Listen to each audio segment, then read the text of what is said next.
Like many people my age, I was a big fan of the sitcom Head of the Class, which aired between the years 1986 and 1991. For those of you unfamiliar, Head of the Class took place at a fictional high school in New York City, where an out-of-work actor worked as a substitute teacher for a group of academically gifted high school students. Now, while the students in the class were quite brilliant, the actor turned teacher, played by Howard Hessman, tries to teach them a thing or two about real life and gets to know them as people. Everybody learns from each other. It was funny and poignant. Once I became an adult, I found myself traveling a similar path of Charlie Moore, which was Howard Hessman's character, the main character. I moved to Los Angeles to become an actor, but in pursuing this very difficult path of show business, I had to take many different jobs, one of them being occasionally a substitute teacher.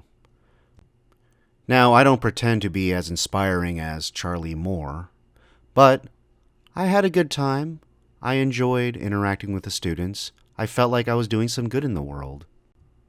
Until one evening, when I made an unsettling discovery.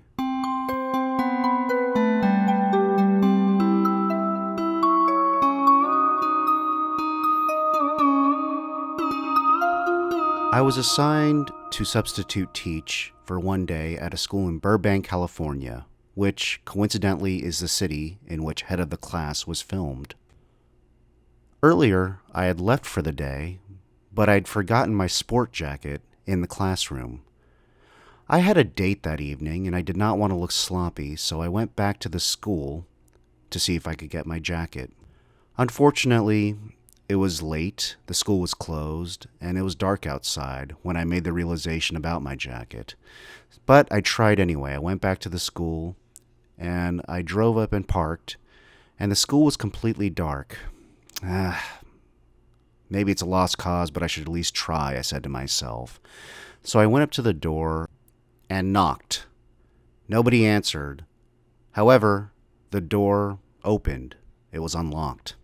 I let myself in and started to walk down the dark hallway of this school. No lights were on, and the only light sources were peeking in from the window from the outside, street lamps and the moon. However, as I was walking to the classroom in which I was teaching that day, I saw some lights on. So I slowly walk, expecting perhaps somebody to be there, perhaps the maintenance staff, the janitors, and I walk up, and guess what I see? I see all of the actors from Head of the Class sitting in the classroom staring at each other. They were not talking. They were just staring at each other, as if they were communing psychically.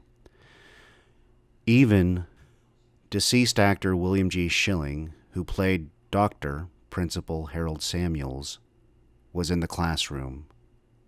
Nobody had aged since the late 80s, early 90s. I peek my head in. I'm fascinated. I'm seeing all of my childhood heroes in the same room.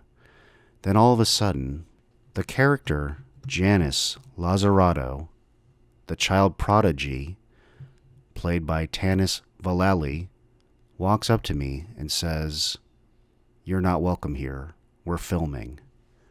And I say, "Okay, I just wanted my sport jacket, and are you doing a Head of the Class reboot?" And she says, "We're filming. You need to leave." And mind you, Janice was still 10 years old.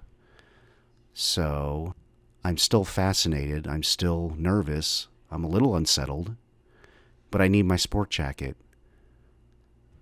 Perhaps sensing that I can't leave without it, Dennis Blunden grabs my sport jacket and without making any eye contact, without breaking eye contact from his fellow co-stars, throws a sport jacket in my direction. Janice once again says, "You need to go now." I'm admittedly a little scared at this moment, so I grab my jacket and I start walking out. I look back.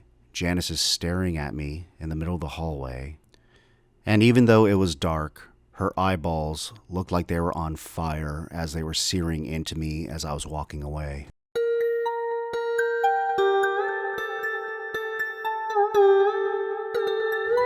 A few months later, I'm working at a coffee shop in West Hollywood. One day, Robin Givens, who played Darlene Merriman on Head of the Class, walks in and orders a latte. I was a lucky one who got to prepare her latte and serve it to her. As I was serving it to her, I couldn't help but say, excuse me, Miss Givens, I'm a huge Head of the Class fan. It was a big inspiration to me as a kid. Now, Miss Givens was very gracious, and she said, "Oh, thank you so much. One of my favorite things I've ever done." Now, I should have let the conversation end right there, but my experience in the Burbank school was still frightening to me, and I wanted some closure, so I asked Miss Givens, "Hey, I heard you all are doing some new episodes, like you're doing a reboot. You're filming something, right?" Suddenly, Robin Givens stopped smiling and her eyes widened. Her entire face and body started to tremble in a stiff way as if she'd just now seen a ghost. Miss Givens let her latte drop and splash all over the ground, and she stumbled hurriedly out of the coffee shop and ran down the street. Later, I myself tried to research whether there was a Head of the Class reboot or any filming activity. I looked through all the trades. I even contacted people I knew in the industry. No one had heard of a Head of the Class reboot.